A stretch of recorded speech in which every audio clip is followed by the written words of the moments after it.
사랑하는 성도 여러분, 여러분은 하나님과의 관계가 어떠십니까? 예수님을 나의 구주로 믿고 영접하셨습니까? 여러분은 여러분의 가정이 어떻다고 생각하십니까? 여러분의 자녀들이 예수님을 나의 구원자로 믿고 있습니까? 성경은 예수님을 본래 하나님과 동등되신 분으로 소개하고 있습니다. 또 세세무궁토록 찬양과 영광을 받으실 분이라고도 말씀하고 있습니다. 그런데 그러하신 분이 왜 이 세상에 오셔야 했을까요? 그것도 초라한 마국간의 말입니다. 영광과 위엄과 화려하게 오신 것도 아니면서 예수님은 왜 오셔야 했을까요? 오셨다면 멋있고 위엄 있게 오셨어야 될 텐데 화려하게도 아니고 인간의 몸을 입고 가장 초라하게 온갖 조롱과 수치와 모욕을 그 고난을 다 받으시면서 결국에는 십자가에 달려 죽으실 것을 왜 오셨을까요? 아니, 오시지 않으면 안 되는 이유는 무엇이었길래 예수님은 오셨을까요? 오늘 그것을 생각해 보겠습니다. 특별히 본문 21절 아들을 낳으리니 그 이름을 예수라 하라 하시는 말씀과 23절 보라 처녀가 잉태하여 아들을 낳을 것이요 그의 이름을 임마누엘이라 하리라 하신 말씀을 중심으로 말씀을 묵상하면서 은혜를 받기 원합니다. 예수 그리스도의 오심, 성탄절이 있어야만 했었던 이유는 무엇일까? 예수님은 왜 오셨고 또한 우리는 왜 예수님을 믿어야 하는가를 깨닫게 되는 시간이 되기를 진심으로 축원합니다. 오늘 읽은 본문 말씀은 우리에게 그 해답의 하나를 알려주고 있습니다. 21절입니다. 아들을 낳으리니 이름을 예수라 하라. 이는 그가 자기 백성을 저희 죄에서 구원할 자이심이라 하니라. 첫째로 예수님께서 이 세상에 오신 이유는 우리를 구원해 주시기 위함이 그 목적이었습니다. 본문 성경은 당시 요셉과 마리아가 갓 태어난 아기에게 예수라고 하는 이름을 붙이는 이야기를 전해주고 있습니다. 마태복음 1장 18절로 21절은 이렇게 소개하고 있습니다. 예수 그리스도의 나심은 이러하니라. 그의 어머니 마리아가 요셉과 약혼하고 동거하기 전에 성령으로 잉태된 것이 나타났더니 그의 남편 요셉은 의로운 사람이라. 그를 드러내지 아니하고 가만히 끊고자 하여 이 일을 생각하고 있을 때 주의 사자가 현몽하여 즉 천사가 나타나 말하기를 다윗의 자손인 요셉아 내 아내 마리아 데려오기를 무서워하지 말라. 그에게 잉태된 자는 성령으로 된 것이라. 아들을 낳으리니 이름을 예수라 하라. 이는 그가 자기 백성을 그들의 죄에서 구원할 자이심이라 하니라. 아기에게 붙여진 예수라는 이름은 하나님께서 정해 주신 이름입니다. 동서고금을 막론하고 자녀의 이름을 짓는 권한은 부모에게 있어 왔습니다. 그런데 본문에 보면 예수라는 아기의 이름은 하나님께서 직접 지어 주셨음을 알 수가 있습니다. 하나님께서 친히 그 이름을 지어주심으로 하나님의 아버지 되심을, 하나님의 친히 부친 되심을, 친부권을 행사하고 있음을 보게 됩니다. 예수 그리스도, 예수님을 이 땅에 보내신 것은 하나님이셨고 하나님의 그의 이름을 지어 예수라 하셨습니다. 주의 사자가 태어날 아기의 이름을 예수라 하라고 명했습니다. 헬라어로 표기된 예수는 그 원형이 히브리어 여호수아입니다. 그 뜻은 여호와는 구원이시라. 하나님께서 이 이름을 지어주신 것은 예수께서 오신 목적이 바로 구원을 베풀어 주시기 위해 오셨음을 알려주고 있는 것입니다. 예수라는 이름은 구약시대 이미 모세 후계자 여호수아 이름에서 사용된 이름입니다. 히브리어로 여호수아는 신약 성경의 헬라어 예수와 동일한 단어입니다. 여호수아, 모세의 시대를 계승한 인물입니다. 여호수아는 구약의 예수 그리스도의 예표 모형입니다. 그는 광야에서 방황하던 이스라엘 백성들을 가나안 땅으로 인도했습니다. 인도하되 요단강을 성공적으로 건넜고 자기 앞에 놓인 거대한 여리고 성벽을 무너뜨렸습니다. 여호수아는 자기 백성을 마침내 승리로 이끌어 가나안 땅에 성공적으로 정착시켰습니다. 마치 예수 그리스도께서 이 땅에 오셔서 우리를 구원하여 천국까지 이르게 하시는 것과 같습니다. 예수님은 자기 백성들을 죄의 권세로부터 건져내실 분이시고 믿음의 사람들을 그 죄의 결박으로부터 자유케 하실 분이시며, 죄로부터 나오는 죄의 결과인 온갖 나쁜 결과들을 예수의 이름을 부르며 기도할 때에, 예수님의 이름으로 회개할 때에 그의 삶에서 온갖 고통스럽고 나쁜 것들을 제거해 주실 분이신 것입니다. 사도행전 4장 12절을 말씀합니다. 다른 이로서는 구원을 얻을 수 없나니 천하 인간의 구원을 얻을 만한 다른 이름을 우리에게 주신 일이 없음이니라. 사랑하는 성도 여러분, 그러면 죄가 얼마나 심각하기에 하나님의 아들이신 분이 직접 사람이 되셔서 이 땅에 오셔야만 했겠습니까? 왜 하나님의 아들이신 예수님이 꼭 오셔야만 했습니까? 성경은 죄의 심각성을 우리에게 전해주고 있습니다. 죄는 하나님이 우리에게 주시는 모든 좋은 것을 다 가로막고 도적질해 갑니다. 예레미야 55장에 보면 너희 죄가 너희에게 오는 좋은 것을 다 막았느니라고 말씀하고 있습니다. 하나님은 아담과 하와에게 에덴 동산을 주셨습니다. 에덴 동산, 하나님이 주셨던 에덴 동산이 얼마나 좋은 곳입니까? 그러나 이 아름다운 에덴 동산을 어떻게 합니까? 상실합니다. 왜 상실합니까? 죄 때문이었습니다. 죄는 우리에게 있는 모든 행복을 빼앗아가는 심각한 문제거리입니다. 또 하나님께서 이스라엘 백성들에게 젖과 꿀이 흐르는 가나안 땅을 약속해 주시고 이끌어 주셨습니다. 그런데 모두가 다 가나안 땅에 인도함을 받았습니까? 누렸습니까? 아닙니다. 대부분 가나안 땅에 들어가지 못하고 누리지 못하고 광야에서 죽고 말았습니다. 그 좋은 축복이 예비되어 있는 젖과 꿀이 흐르는 가나안 땅에 들어가 보지도 못하고 광야에서 모두 다 죽고 말았습니다. 왜 들어가지 못했습니까? 죄 때문이었습니다. 에덴 동산에서 아담과 하와를 죄짓게 했었던 불순종, 원망의 죄, 이 불순종과 불평과 원망의 죄가 저들을 가나안 땅으로 들어가지 못하게 했습니다. 하나님은 성경의 역사 가운데 가장 많은 축복을 베풀어 주어서 태어나게 한 인물 중에 하나를 삼손으로 전하고 있습니다. 삼손은 남이 가지지 못한 특별한 능력을 받았습니다. 놀라운 힘과 능력과 태어나면서부터 나실이라고 하는 축복의 이름을 부여받았습니다. 그러나 삼손은 그 하나님이 부어주신 많은 축복을 전혀 누리지 못했습니다. 오히려 삼손의 끝은 비참한 죽음이었습니다. 그 이유가 무엇입니까? 죄 때문이었습니다.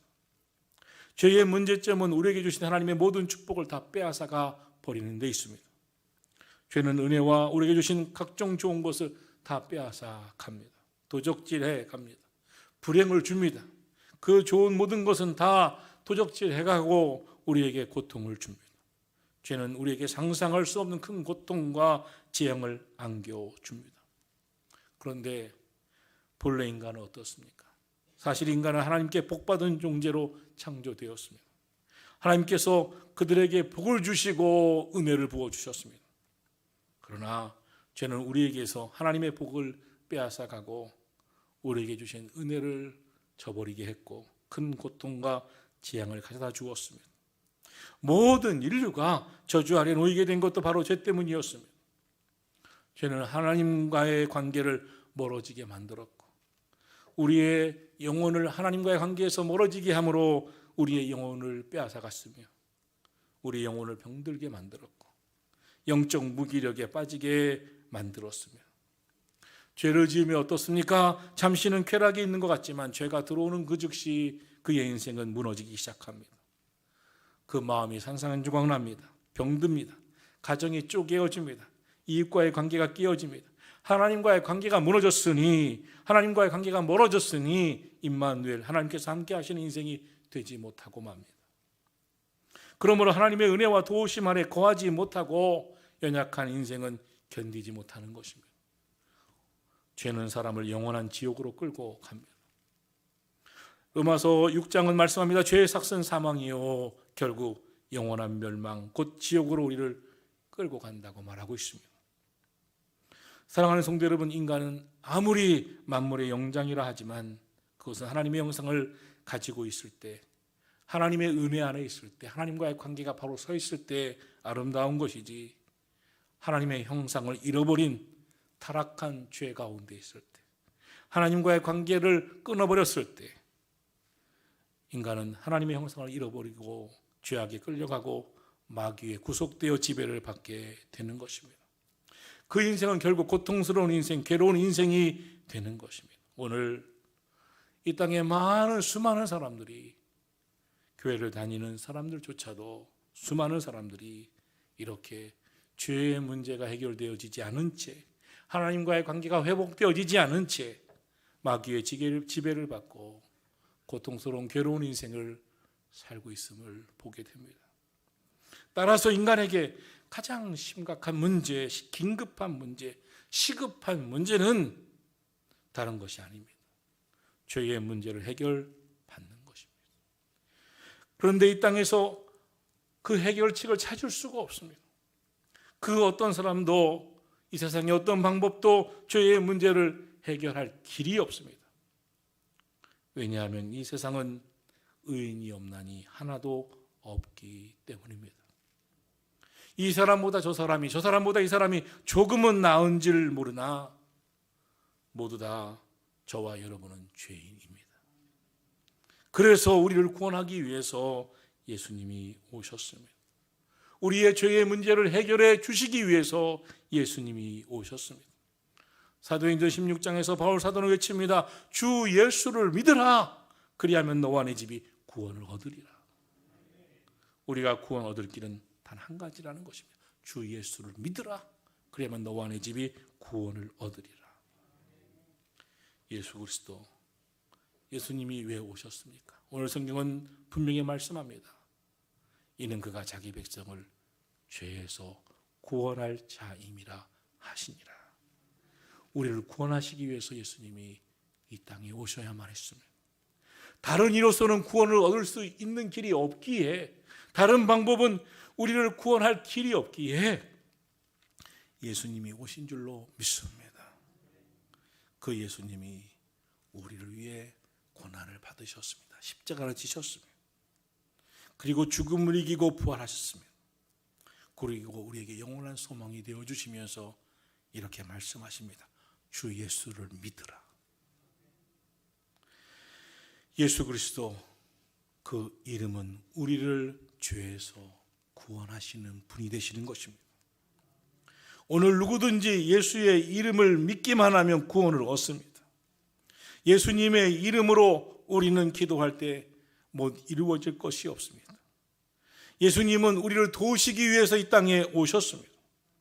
그러므로 나사렛 예수여 나를 긍휼히 여기소서 믿음으로 외쳤던 소경의 눈이 예수님의 이름을 부를 때 떠졌고, 나사렛 예수여 나를 불쌍히 여기소서 나병이 예수님의 이름을 부를 때 나병이 떠나갔으며 닫혔던 귀가 열린 줄로 믿습니다. 예수 이름이 믿음으로 외쳐지는 곳곳마다 악한 귀신이 쫓겨나가고 하나님의 나라가 회복되어지고 있는 것입니다. 오늘날 많은 크리스찬들이 이 소중한 이름을 잃어버렸습니다. 이 이름의 능력을 잃어버렸습니다. 그러나 하나님은 우리에게 그 이름을 주셨습니다. 예수 그리스도. 그리고 2021년 성탄절에 다시 한번 예수의 이름을 기억하게 하십니다. 저와 여러분은 예수, 우리를 죄에서 구원하시기 위해서 오신 예수의 이름을 소유한 자입니다. 예수님은 우리를 구원하기 위해서 오셨고 우리 위에 우리 죄를 대신 짊어지시고 십자가에서 죽으셨습니다. 그리고 그 십자가 위에서 당신의 보혈을 다 쏟으심으로 우리를 죄에서 대속하시며 구원 사역을 완성하셨습니다. 뿐만 아니라 무덤을 깨치고 부활하심으로 사망 권세를 이기시고 우리에게 소망이 되어주셨습니다. 그러므로 저와 여러분이 나를 위해 내 죄 때문에 십자가에서 나를 위해 물과 피를 다 쏟으신 예수님을 믿기만 하면 우리는 구원함을 얻습니다. 부활의 주님을 믿기만 하면 우리는 이 땅과 천국의 소망을 갖게 되는 줄로 믿습니다. 주님은 이제 예수 그리스도의 이름의 권세를 우리 믿는 자들에게 남김없이 주시면서 말씀하고 계십니다. 예수의 이름을 믿으라. 그리하면 구원을 얻으리라.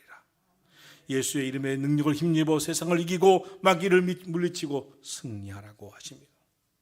그 이름 속에 우리를 향한 하나님의 놀라운 사랑이 충만하게 임하고 있음을 믿으시기를 축원합니다. 예수의 이름이 저와 여러분의 죄로부터 구원을 이루어 주십니다. 이 이름을 통하여 마귀를 대적하는 능력을 부여받았습니다. 이 이름의 치유와 위로와 소망이 있습니다. 그러므로 여러분 마음이 괴롭고 아프고 고통스러울 때, 여러분의 심령에 어둠의 영이 엄습할 때, 우울하고 슬프고 도무지 기쁨과 소망을 찾을 수 없을 때에 예수님의 이름을 부르며 찬양하시기를 축원합니다. 예수 그리스도의 이름으로 슬픔과 어둠을 물리치시기를 주의 이름으로 축원합니다. 예수 그리스도의 이름으로 근심과 염려는 떠나갈지어다. 예수의 이름으로 슬픔과 우울한 마음과 어둠의 세력은 떠나갈지어다. 예수 그리스도의 이름으로 병만은 떠나갈지어다. 예수님의 이름을 힘입어 기도하오니 하나님이 주시는 은혜와 평강이 나의 마음에 우리 가정에 임하여 주시옵소서. 여러분의 심령마다 시온의 도로가 열리기를 축원합니다. 예수 그리스도의 이름을 소유한 자에게 하나님은 천국을 약속하셨습니다. 이번 성탄절에 예수 이름의 축복이 성도 여러분 가운데 충만하기를 진심으로 바랍니다. 둘째로 예수님께서 오신 것은 임마누엘, 우리와 함께 하시기 위해서 오셨습니다. 오늘의 말씀 23절을 말씀합니다. 보라, 처녀가 잉태하여 아들을 낳을 것이요 그의 이름을 임마누엘이라 하리라 하셨으니 이를 번역한즉 하나님이 우리와 함께 계시다 함이라. 임마누엘의 뜻은 하나님이 우리와 함께 계시다입니다. 여러분, 하나님께서 지금도 저와 여러분 우리와 함께 하고 계시고 있음을 믿으시고 우리와 함께 하기를 원하심을 믿으시기를 축원합니다.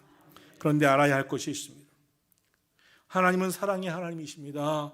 사랑 자체십니다. 그러나 하나님은 의로우신 하나님, 죄와 짝하실 수 없는 하나님, 공의로우신 분이시기에 죄를 용납하지 않으십니다.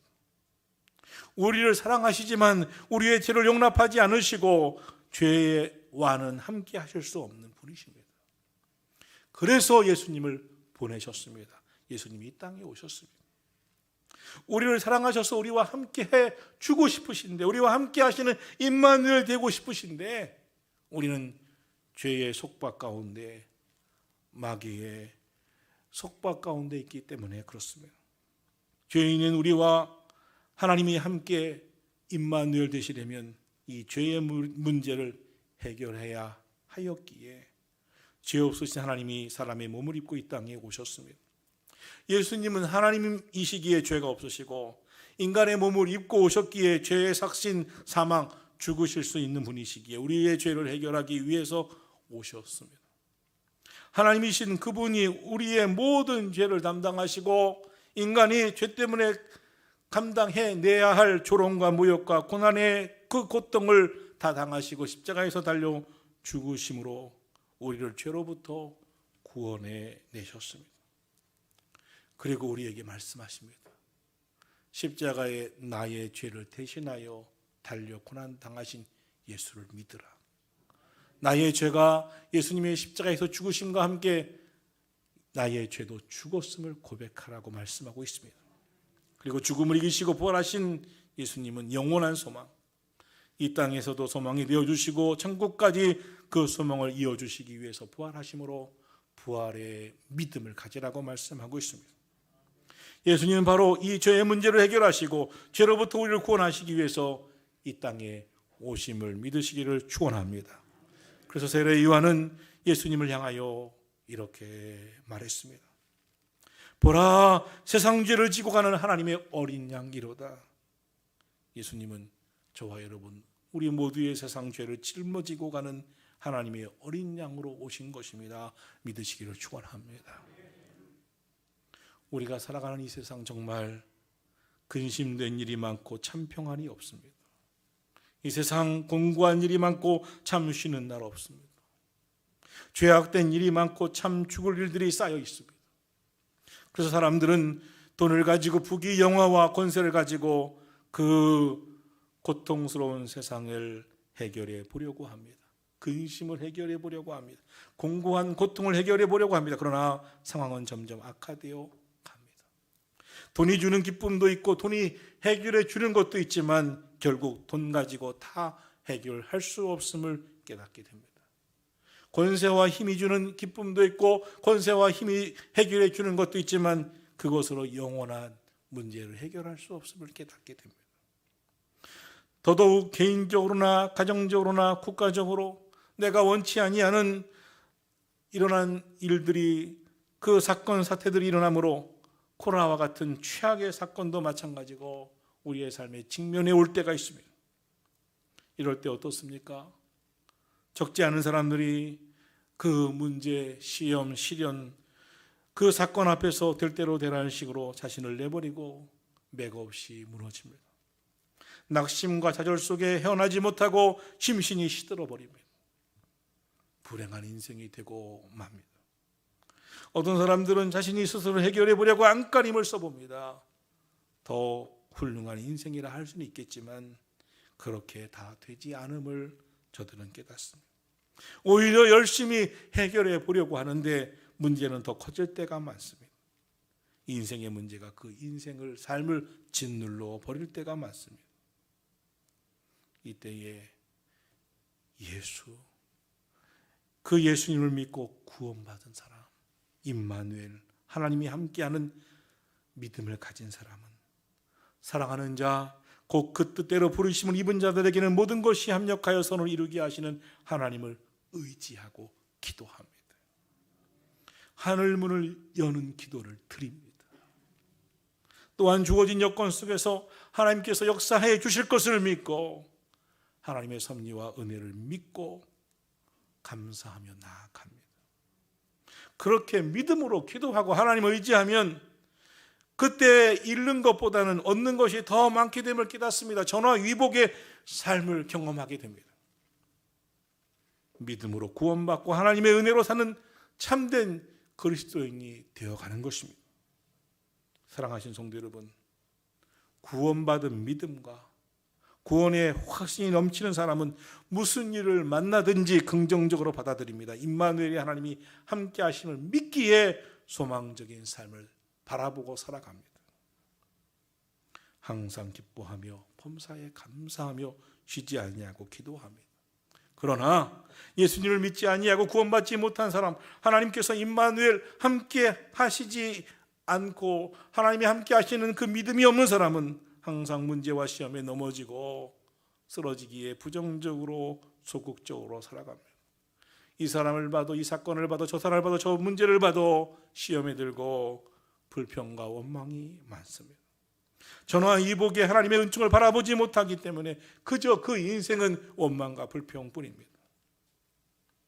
아브라함은 선한 영향력 끼치는 복의 근원이 되었습니다. 그가 그럴 수 있었던 것은 하나님이 함께 하시면 오늘의 고난도 바꾸시고 모든 것은 합력하여 선이 되고 복이 된다는 확실한 믿음이 있었기 때문입니다.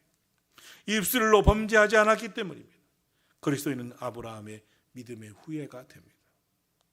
인간은 구원이 반드시 필요한 존재입니다. 인생의 아픔과 고통과 문제에서 구원받고 죄에서 구원받아야 할 존재인 것입니다. 그래서 예수 그리스도가 이 땅에 오신 줄로 믿습니다. 사랑하시는 성도 여러분, 예수 그리스도, 우리를 구원하신 예수님을 믿으시기를 축원합니다. 예수님을 내 마음에 영접하시고 임마누엘, 하나님이 우리와 함께 하심을 믿고 항상 범사에 감사하며 깨어 기도하며 살아가기를 축원합니다. 성탄절이 다가옵니다.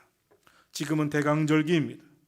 강림절, 대림절이라고도 불리는 절기는, 이 대강절은 예수 그리스도의 오심을 간절히 기다리는 절기로 성탄절 이전의 4주간 동안의 기간을 말하고 있습니다. 대강절은 하나님의 아들 예수님께서 육신의 몸을 입고 오시고 이 땅에 오셔서 우리에게 놀라운 구원의 은혜를 주신 것을 기쁨과 간절한 마음으로 맞이하고 동시에 다시 오실 예수님을 온전히 맞이하기 위해서 하나님의 뜻대로 살지 못한 것을 참회하고 다시 믿음의 결심을 하면서 순종의 신앙으로 성탄절을 준비하는 시간을 갖는 것입니다. 예수님의 오심을 깊이 생각하고 기다리는 이 절기에 이 놀라운 은혜를 마음에 깊이 되새기면서 감사한 마음으로 성탄절을 기다리고 맞이하게 되시기를 주의 이름으로 축원합니다. 이번 성탄절을 맞이하는 대강절 예수님의 이름을 많이 부르시고 예수의 이름으로 기도하시기를 축원합니다. 예수 이름의 권세를 믿으시고 선포하시고 외치시기를 축원합니다. 예수의 이름으로 하나님 부으시는 은혜와 축복이 막힘없이 임하기를 사모하고 구하고 기도하시기를 바랍니다. 임마누엘의 주님 우리와 함께 하심을 믿으시고 여러분 삶 속에 엄습하고 있는 염려와 근심과 걱정보다는 믿음으로 성탄절을 맞이하고 기도하는 대강절이 되기를 간절히 축원합니다. 바라기는 성탄에 담긴 하나님의 은혜와 사랑이 성도 여러분 가운데 넘치시기를 예수님의 이름으로 축원합니다. 기도하겠습니다.